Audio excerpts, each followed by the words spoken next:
आपल्यापैकी बऱ्याचशा लोकांनी एखाद्या ठिकाणी जाण्यासाठी कॅब बुक केली असेल आणि ती कॅन्सल झाली असेल, त्याच्यानंतर त्यांना ती प्रोसेस पुन्हा फॉलो करावी लागली असेल किंवा वारंवार ड्रायव्हरकडून कॅब कॅन्सल करण्याचा अनुभव आपल्यापैकी बऱ्याचशा लोकांना आला असेल. पण आता अशा ड्रायव्हरला चाप बसणार आहे, कारण या ड्रायव्हर लोकांनाही आता फाईन भरावा लागणार आहे आणि तो फाईन थेट ग्राहकाच्या खिशात जमा होईल.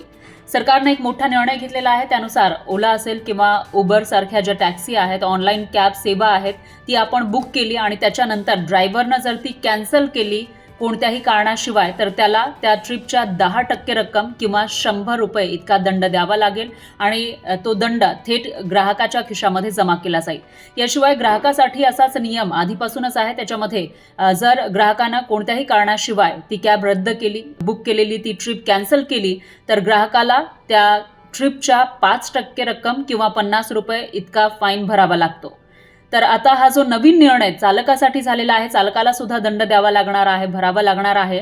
तर याविषयी तुम्हाला नेमकं काय वाटतं? कॉमेंटमध्ये नक्की कळवा.